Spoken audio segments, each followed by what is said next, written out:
I'd like to welcome the third of our speakers, Günter Abel. Günter Abel is a professor of philosophy at Technical University Berlin and the director of the Center for Knowledge Research at the same institution. He completed his studies in Marburg, Lausanne, and Berlin, and he was a visiting fellow at Harvard's philosophy department and a visiting professor at the University of Lausanne here in Switzerland. Between 1999 and 2001, he was the vice president of the Technical University in Berlin. Günter Abel's research deals, among other fields, with the philosophy of language, science and symbols, and also with epistemology. He published numerous books, collections, and articles in these fields. His most recent publication activities include a new series which is entitled Berlin Studies in Knowledge Research, which was established with the publisher Walter de Gruyter this year. Günter Abel is currently preparing two books, Wissen in Zeichen, Grundlagen der Wissensforschung, and Knowing How, Abilities and Other Human Riddles. Both will be published in Berlin next year. In his talk, Günter Abel will reflect on why democracy, a philosophical defense against its most subtle despisers. Thank you. So thank you. Thank you very much. Thank you very much for the invitation and for the kind introduction. I'm coming, as you have heard, out of philosophy and more specifically from the field of philosophy of language and epistemology, and what I try to do is to push over some of the questions, thinking and hoping that it might be relevant for the question of democracy, and I will focus on some philosophical challenges correlated with the notion of democracy, so it's more basic. Why democracy at all, and why not dictatorship or theocracy or some other kinds of political rule systems? I will proceed in these three main points. First, some questions about democracy in the stranglehold, what I called stranglehold of the dichotomy of essentialism and relativism. Second, if we had access to a material ethics of the political, we would be in a very good and comfortable situation, but we are cut off from that possibility. That will be the main thesis. Then I focus on the role of morality and law as two distinct activities, and finally some little small remarks about democracy and philosophy. Now, the first point: in a democracy, the majority decides, but why should we favor this form of political rule over any other? Does the majority decide because, to take up Hans Kelsen's famous comparison between democracy and the trial of Jesus, because, like Pontius Pilate said, we do not know the truth. You remember the situation? Pilate is going outside and looking at the people, and what is truth? I don't know. I asked the majority, and Barnabas was the murderer. So this is a very subtle type of critique towards democracy. Is democracy merely the institutional expression of this deficit at the level of political organization? And furthermore, does the idea of democracy then only makes sense on the assumption of relativism? Is democracy just the consequence of an empirical relativism in the political form of rule? It is characteristic of the most subtle of the democracy's despisers to answer yes to these questions. Thus, the challenge in the matter of democracy is whether it is possible to develop an understanding of democracy that can escape the stranglehold of this dichotomy between metaphysical essentialism and resignative relativism. If we could succeed in finding reasons that break this spell, the idea of democracy would take on more rationality, acceptability, and thus more reasonableness worldwide. I think so. In what follows, I will offer a few such reasons and try to use them to mount a philosophical defense of democracy against the most subtle of its despisers. It seems crucial to me to begin first by leaving behind the entire picture of the space of the political and the form of the political system as a space of truth and knowledge. Rather, the space and the order of the political should be understood as a space and order of opinions and beliefs, the very crucial difference. It is important, secondly, that the space or the order of opinions and beliefs is not to be overcome for the sake of achieving an order of knowledge and truth. Some ancient people, and even Heidegger, thought this is the main goal, overcoming the order of beliefs in order to establish the realm of knowledge and definitive truth. This is absolutely critical to be seen. Rather, the space of the political is to be recognized and affirmed as a space of opinions and beliefs. That's the first crucial point in my view. In addition, I would simply like to stress the following points. As finite minds, we always think and act according to human dimensions and never according to divine dimensions. We are not gods. Thus, we are cut off from the possession of definitive and generally valid truth, not just contingently, but systematically cut off.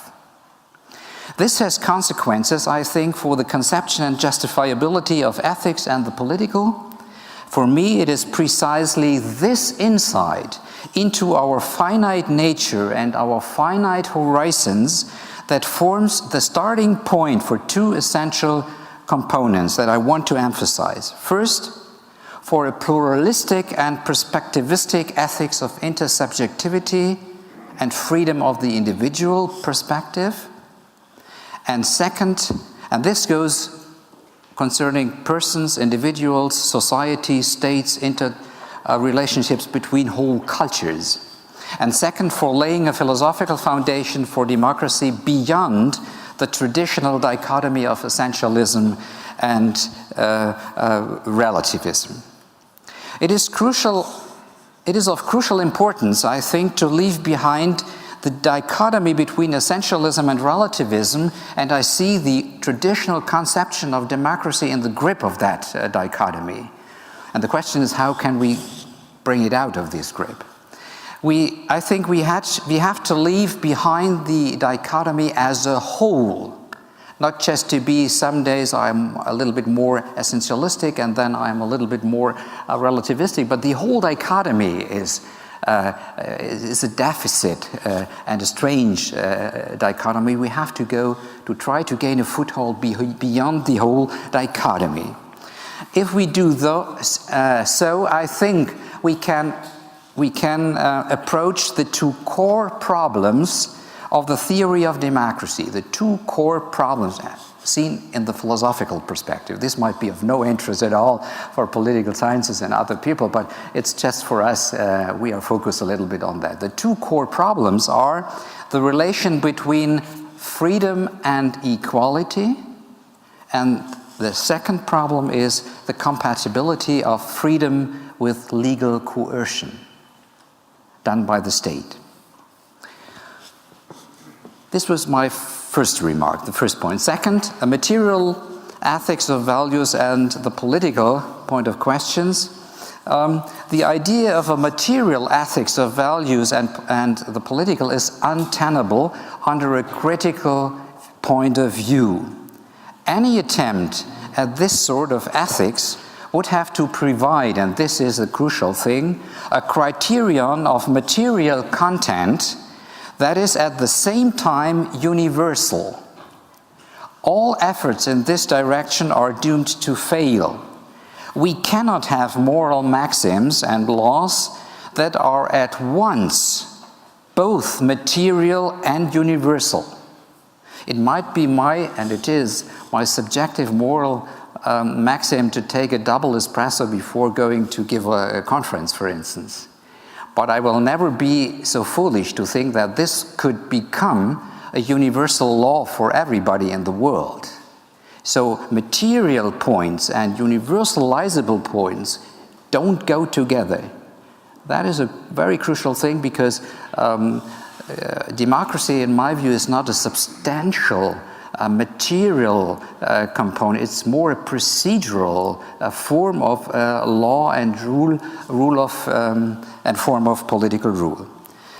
Anything that serves as a great material good, for example, for one person, for instance, a double espresso, might in some circumstances not be good at all for a different person, a different society, a different culture.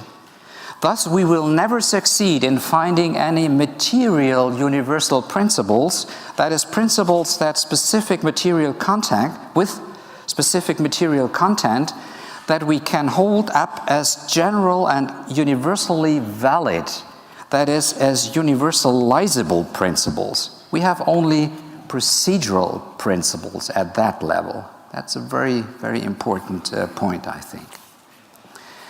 Only theocracies claim that we can and must see certain material obligations as universal laws and follow them accordingly. A critical attitude rules this out as a meaningful possibility for us, because we are in perspectival and non-divine dimensions of relations between finite human beings, and we are not in the realm of the gods, but we have to think about the forms of political rule within our frameworks and not within possibly God's frameworks. And the assumption to think that theocracies, they defend material basis sentences and laws to be universalizable. And that's the crucial point. That's not the case. That's not reasonable to do that. Because we are not in an epistemic situation to make such a claim reasonably. We have finally no arguments for such a claim. Such a claim depends on the assumption that individual persons, groups, institutions, societies, or cultures can be in possession of ultimate, definitive, and generally valid truth. It is just this dogmatic presupposition that cannot be redeemed undogmatically, since any such insight into the truth would necessarily be subject to the conditions of the epistemic situation of finite minds and agents, which is not our epistemic situation. Our epistemic situation is such that even if someone had in fact come into possession of the final and ultimate axiology through God or the gods, and even he had in a metaphysical call center had a call to heaven and to the gods and said, what about this and that? And even if he got an answer and he comes telling us about this situation, his metaphysical call center, we as finite beings are in an epistemic situation that we never will be compelled to believe it. That makes the little point I want to emphasize in this context. That there can never be a definitive and generally valid material ethics of the political can also be seen as the result developed by moral and political skepticism. The force of skepticism favors the idea of democracy. The fact that democracy cannot be justified by any eschatological, final, and quasi-axiomatic authority, and now comes the crucial point, is no longer a deficiency of the idea of democracy, but rather a normative force and starting point in itself. And people always, when they discuss the status of democracy as a form of political rule, they are still in the grip of that dichotomy and think there is some deficiency. And what I want to emphasize is this is not a deficiency, but this is one of the very normative, strong starting points for democracy. So democracy should finally shrug off this little taste of deficiency that normally is linked to it. I mentioned that I think that no political systems as democracy is first of all not to be seen as a substantial order, as I said, but more as a procedural ideal. A procedural ideal, using a term from the philosophy of Kant, I would say it is a regulative idea. It is normative power that it has on us, but looking at the history and at the journals and at the news during the evenings at the television, we will not find that realized, but nevertheless it's the normative regulative idea. Thus, my aim here is not to offer a new fundamental justification of the idea of democracy or to derive its validity from some ultimate ground. The strength of the critical idea of democracy is precisely that it does not embody essentialism about the political order and the form of rule, and yet does not lead to empirical relativism or arbitrariness.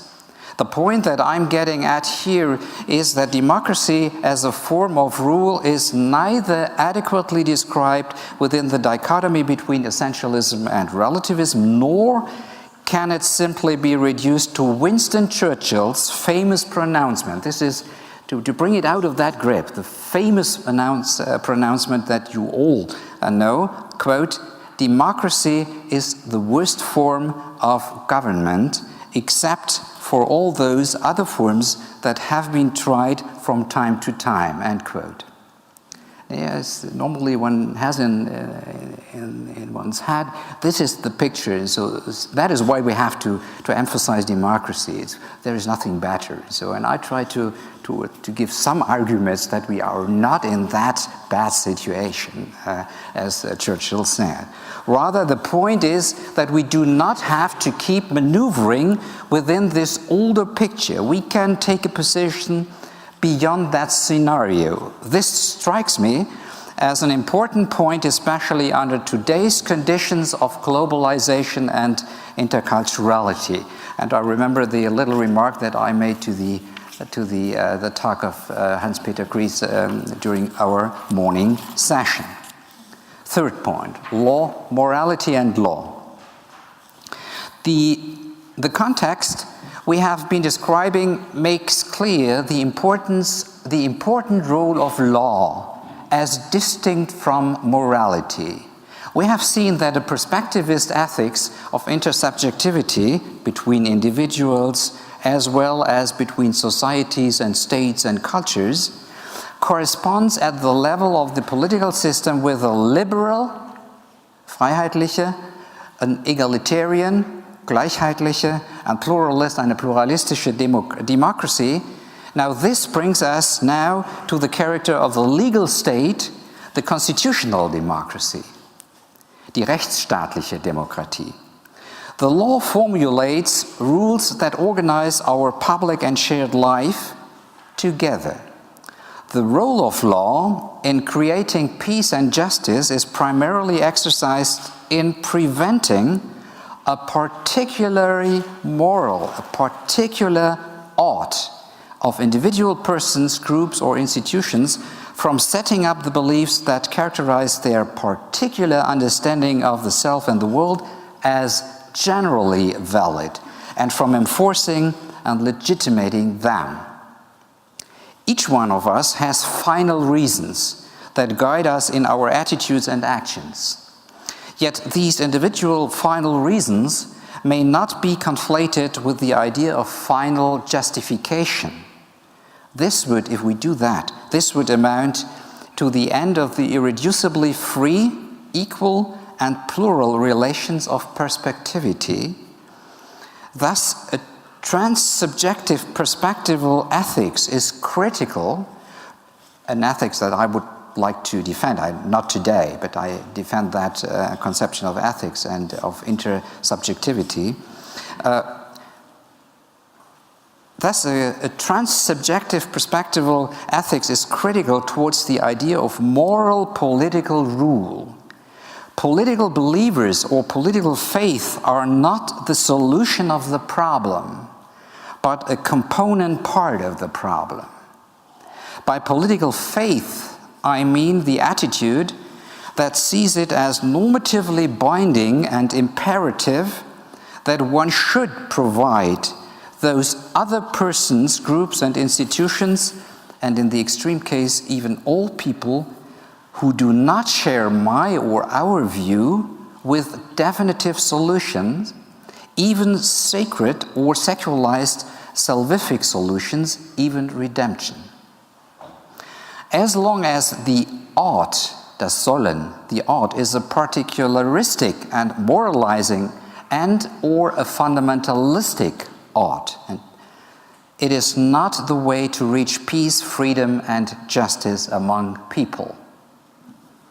Perspectival ethics relates at the political level to a legal order that secures the freedom of the relations of perspectivity against the threat of a particular moralizing ought that seeks to spread and push itself onto others. The authority of a legal order is founded, I think, on exactly this point. It's not, the authority, I think, is not founded because we can, to recall again the metaphysical call center, to recall naturalistic conception, essentialistic conception of law, but it is just to prevent that particular points and interests of view might spread in such a way that they can be pushed legitimately themselves onto other persons, groups, and cultures.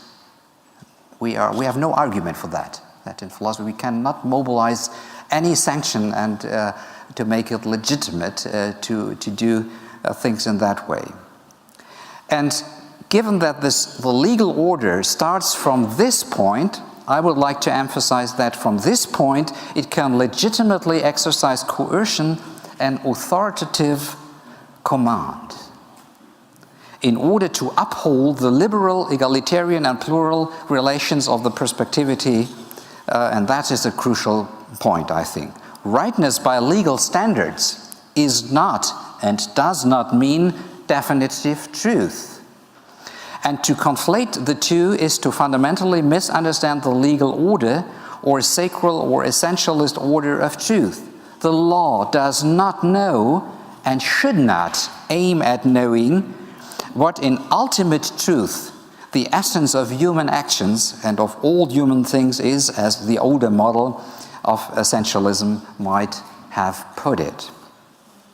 It is very important to me to emphasize this point. The law, for the most part, accrues its legitimation to use force, and it has that legitimation to use force, from the insight that not one of us has at his or her disposal any final justification that would guarantee truth in matters of normativity of action.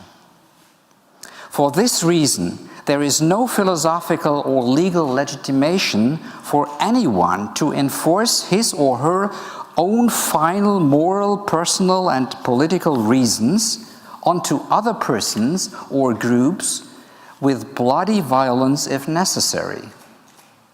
The challenge here is not to conflate law and morality, and this is a challenge for democracy, I think. I come to a second little point, freedom and legal coercion, and you probably all know the discussions I'm going on to right now, because the second fundamental problem of democratic theory is that of the relation between freedom and legal coercion, as well as authoritative command.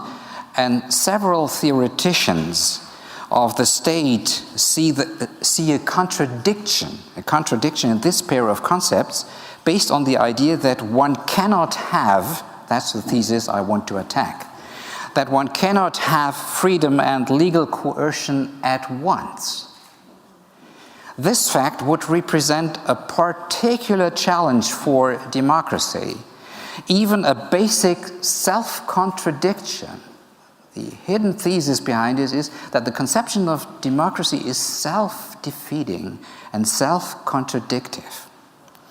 the liberal state would depend on presuppositions that it would be unable to guarantee. On one hand, it can, I quote Böckenförde, only exist when it regulates internally the freedom it guarantees its citizens, on one side. On the other hand, however, end quote, however, it would be unable to guarantee this freedom with the means of legal coercion and authoritative command without abandoning its own liberality.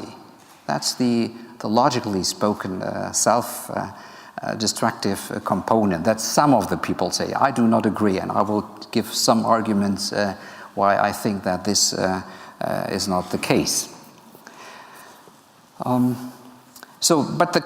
Now to focus a little bit more intensively on the problem we have to deal with here at this point is, with increasing freedom in a democracy comes increase in the paradoxical danger that it could ultimately seem legitimate for the liberal, egalitarian and pluralist democracy to do away with itself and turn into an oligarchy, for example, say, or a dictatorship or a theocracy.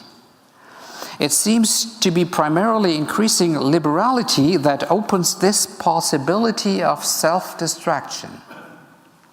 However, we can offer, I would like to do it in three little steps. First, a theoretical solution to that question, a logical one. Second, a practical solution, an ethical one. And third, a legal institutional one. Just to mention these three points very, very quickly. As far as it concerns the theoretical philosophical presuppositions of a democracy concluding against itself. That's the interesting point. Concluding against itself. And is that a self-destructive argument or is it not? We should note that this conclusion, that democracy legitimately and logically can conclude against itself, we should note, I emphasize, that this conclusion is only possible because it presupposes and appeals to the freedom and equality of the relations of perspectivity. Thus, the conclusion only makes any credible sense in dependence. That's a very crucial point against Böckenförde and the whole Freiburg school on that point. Thus, the conclusion only makes any credible sense in dependence on what it disputes and eliminates. Thus, the conclusion is self-contradictory, and not the presupposition that allows the conclusion, namely the presupposition, the assumption of liberal democracy. For the conclusion needs what it eliminates for its act of elimination. So I do not at all share the Böckenförde critique and the self-destructive picture at that point. A second little remark at the practical, philosophical level, ethical level, I go back to the notion of autonomy as developed in the Kantian philosophy, a practical critique of practical reason. The law of the liberal order not to eliminate itself.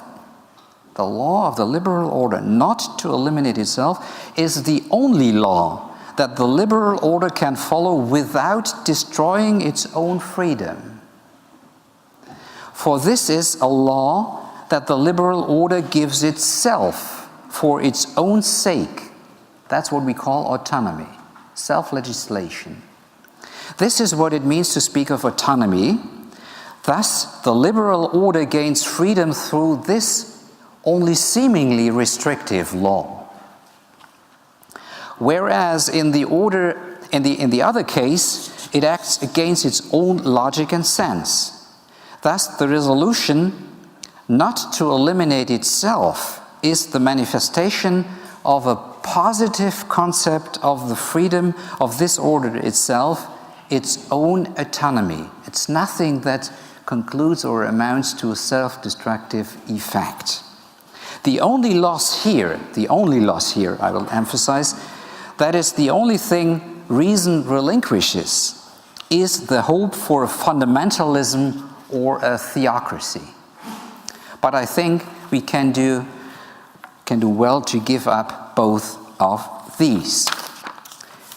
Now I come to the third little point. At the level of the political legal institution, in the light of what has been said, it is nothing more than plain political prudence and good sense for a democratic constitution to declare it impermissible and invalid to eliminate basic rights, such as in German Grundgesetz, for instance, the paragraph, the Article 79 in paragraph 3 has give some formulation. And this might show that there are different levels of values within a constitution. Those who can't be attacked and are must held in power in any case, and those who might have been changed. But this is another problem. Basically, the key problem is that it's not a sense-logical self-contradiction to put in the Constitution such a paragraph.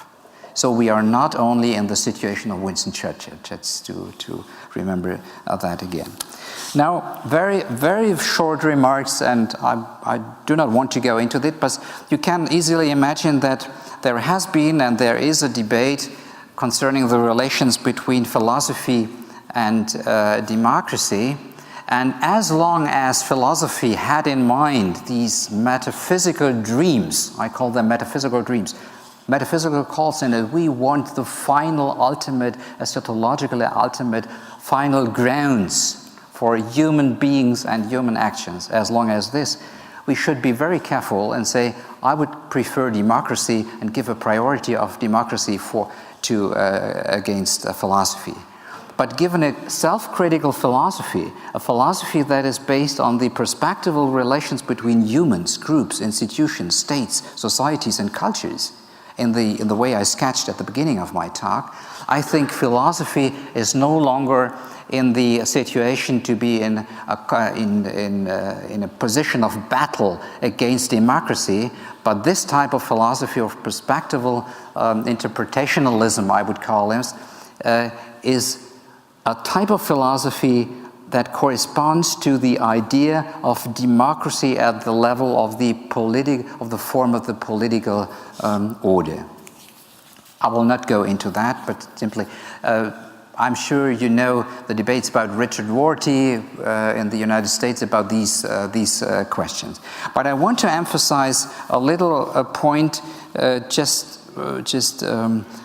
emphasizing that the whole dichotomy, to come back to that, between essentialism or absoluteness and empirical relativism is defect. It's not only within that spectrum and dichotomy, but the whole dichotomy is defect.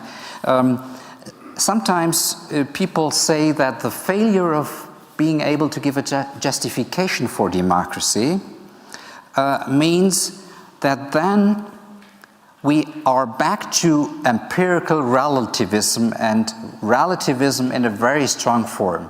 But I think this is not right, because relativism is always and still indebted to its counterpart, the essentialism. It's a spectrum. They are Siamese twins, so to speak, these two.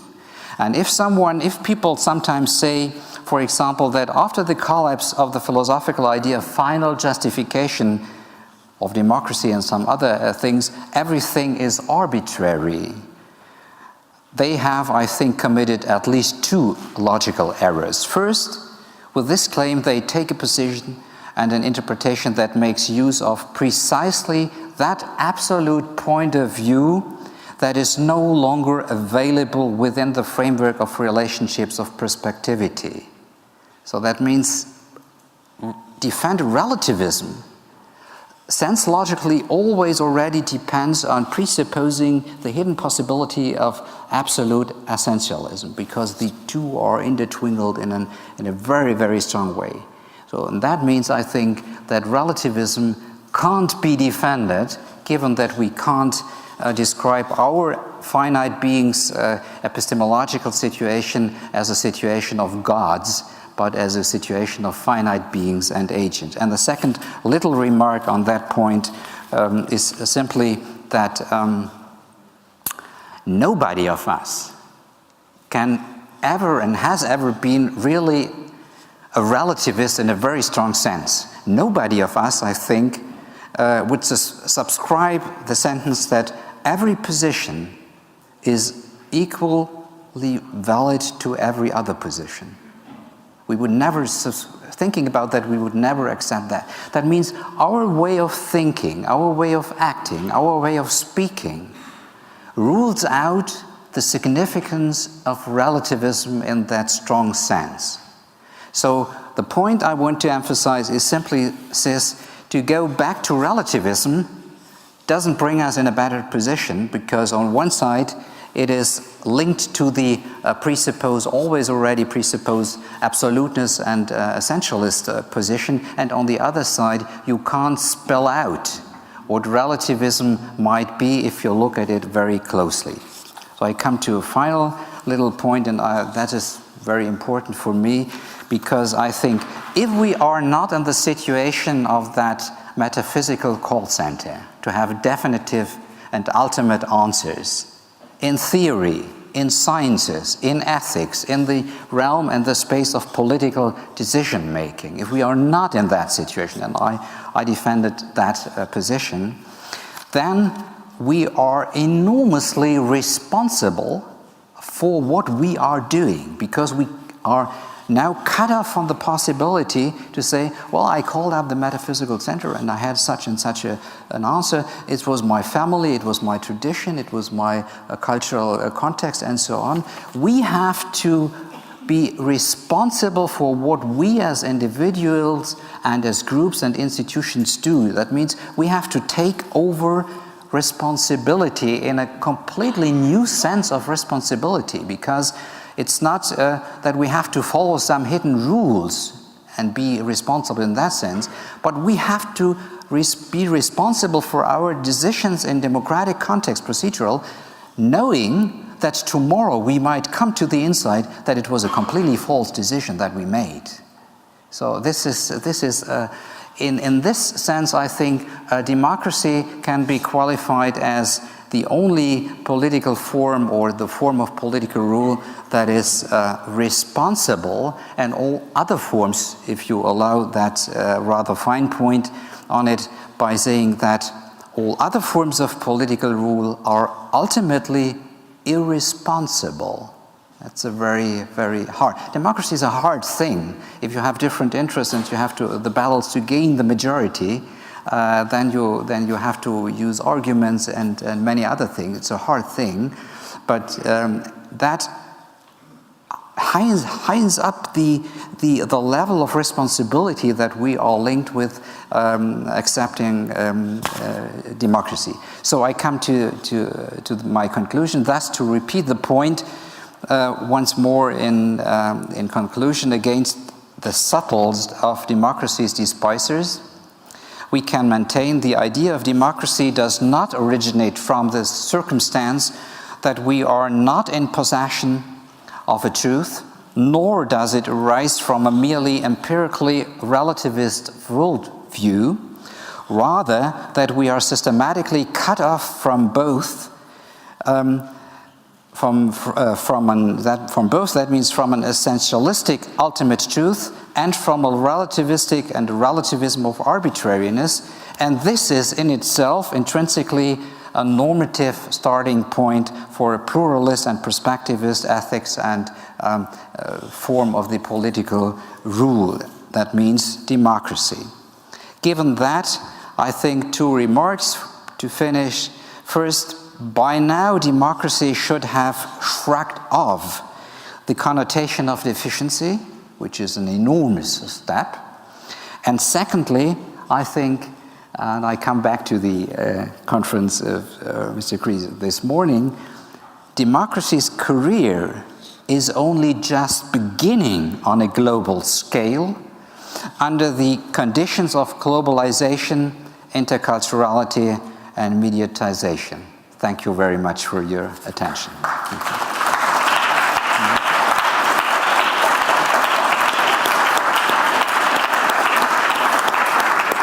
So thank you very much, Günter Abel, for these very distinguished reflections. And the floor is open for a couple of questions.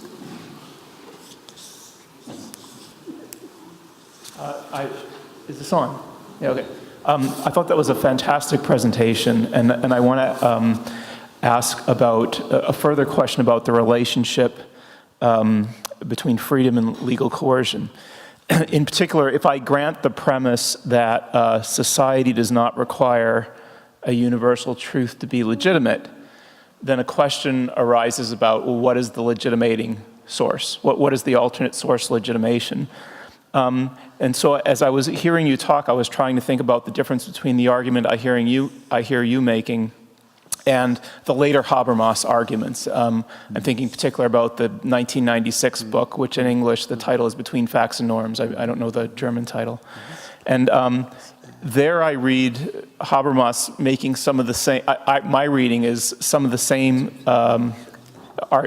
we begin with some of the same arguments, that you don't need truth for legitimacy, but in the absence of theocracy, or in the absence of a democracy that depends on divination stories for essential truths, the way to get legitimacy is through a public sphere, right, which provides a domain for speech acts, where in principle anybody can contribute, and in principle anybody can consider it. And so I read Habermas as saying an alternate way to provide legitimacy for coercive action are communicative acts in a public sphere plus procedural transparency.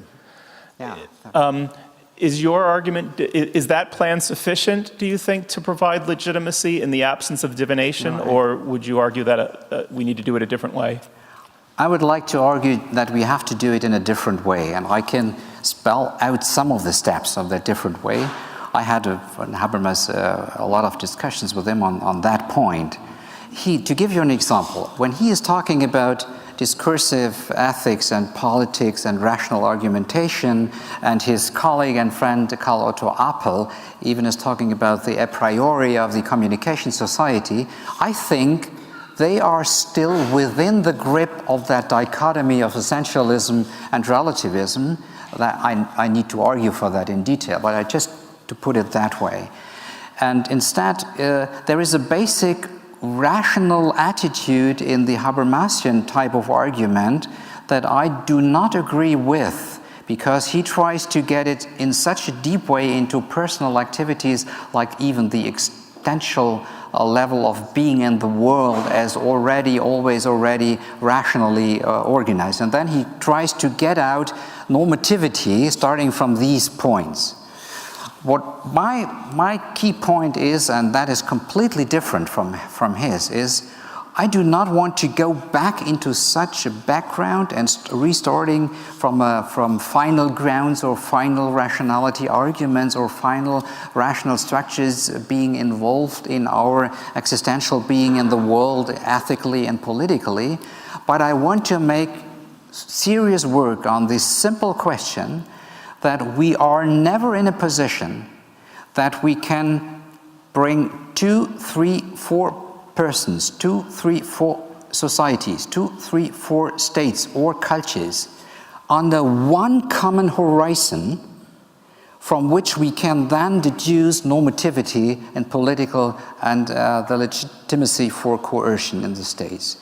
I think the whole theory of Habermas is not capable, like that's a strong thesis, but I just say it. It's not capable to handle the questions of globalization and of interculturality, because interculturality does, first of all, there are different horizons, and what we need is an overlapping of these horizons to get into communication and dialogue. That is preconditional, but we do not need a presumption of that there must be a common shared sense going through all different cultures and societies. And the difference is I would like to stress and to emphasize the different horizons. It's a little bit like in Shakespeare, so King Lear, I'll teach you differences. And I want to make fruitful these differences as a normative starting point in itself. And I read, to give another example, I had a discussion with Habermas also in written papers and forums about his interpretation of the categorical imperative in Kant. And he characteristically thinks, and that's a fine idea, I do not share it all, he characteristically thinks the Kantian imperative is a rule of universalization. We have maxims, and these maxims have to come to us, and we have in rational discussion to approve them as universalizable or not. I think that the very deep insight of the Kantian philosophy and the Kantian categorical imperative is just the opposite. It's just that we are never in an epistemic situation to argue like Habermas does, and the whole sense of the procedural character of the categorical imperative in Kant, it's not a material argument. Procedural character in Kant is, be careful. You have maxims and you try to make them universal. You like double expressos before conferences and so on. But be careful to make it a law, mandatory, obligatory for other persons. So bring your moral maxims to that station where we try to see whether these maxims can be universalized or not. But the crucial sense of the categorical imperative in that point is to make impossible that one particular interest and perspective can spread out in such a way that it can overcome other persons and so on. So there is a very deep, so thank you very much for your remark and question, but because this gives me a chance to bring out the crucial difference of the traditional too much rationalistic tendency in this context. And I think as long as we are kept in that rationalistic and Platonistic and essentialistic realism's dichotomy picture, we are kept in that maneuvering within that picture, and Habermas does, in my view, still he's maneuvering inside. We will not go out of the horizon of that Churchill statement on the democracy as the form of political rule. Sorry, I was a little bit too long, but thank you very much for that point. That's a very crucial thing, I think.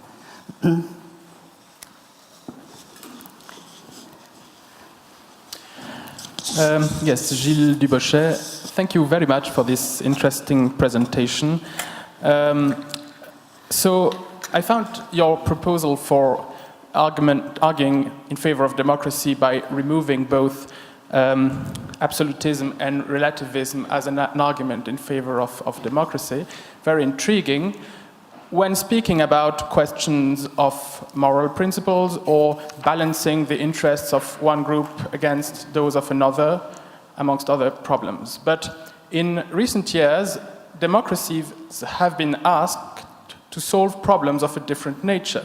For example, in the United States, many voters are voting based on whether they believe on the reality of climate change or not, or also in, I think it was in Great Britain, or maybe France, I've forgotten, the parliament has made a law that states what historic reality colonization should have. There does seem, I mean, as a scientist, I believe, well, you need to be careful when saying that, but science can bring a certain kind of truth and can provide a certain kind of truth, at least can negate certain realities, certain facts. So how does this enter into your model of democracy? Can you put that into your model, or you think that scientific facts are not compatible with democracy? I don't know how you do that. Thank you very much. Well, thank you very much. I agree with your starting points that if you look in the debates and the question, what is it that democracy has to solve today? The profile of the problems is such as you described it. What I did is just simply, well, this always already presupposes that democracy is the form of political rule that has to handle and to solve these problems. So I agree, there are very, very crucial and detailed problem, and also what we have heard in the conferences up till now is of that character, I think. We have problems, very precise and concrete problems that democracies today have to handle with, and they have they are confronted with enormous challenges at that level. That is my first thing. But as long as we are in the grip of that centralist relativist thing, people might think, well, okay, if democracy can't solve the problems such and such, well, it's a deficiency, a fact of democracy. And what I want to emphasize is just, no, we have no other alternative at that point. That is why we have philosophically to strengthen the whole thing. And if we succeed, it's fine. Then we have to do the hard work of problem solving of a specific kind under the conditions of 21st century. And the second remark, very important point. I said this opens up another crucial debate, the role of science and scientific knowledge. I would make two remarks. The first is on science in general, natural sciences first of all, and technology sciences. And the second is how to integrate scientific knowledge into problem solving of democracies of today.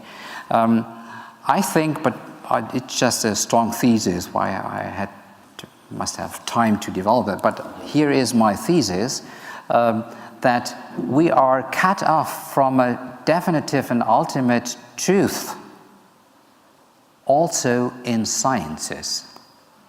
What we have in sciences is the regulative idea.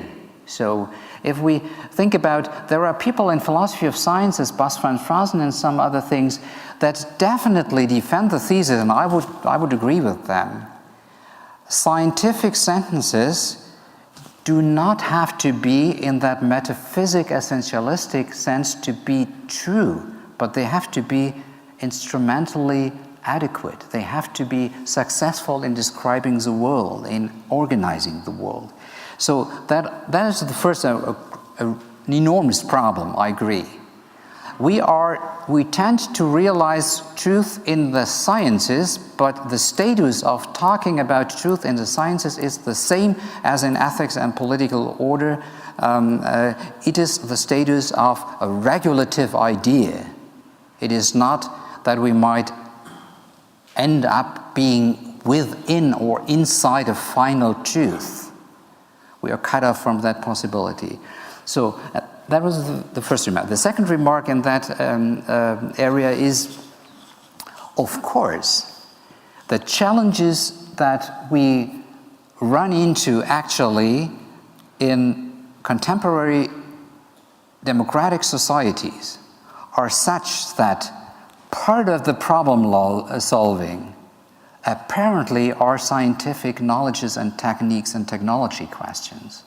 So I have no problem to integrate the success of scientific knowledge and of technological capacities and technological systems in the problem-solving strategy of contemporary democracies. Not at all. On the contrary. But we have that problem as to truth and truth in sciences also at a level which is very intriguing.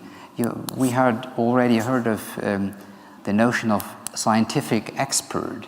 The problem we are dealing right now with is that we can have two experts on one problem, and both claim to be scientific experts, and both have good reasons to claim being scientific experts, but their results might be contradictory even.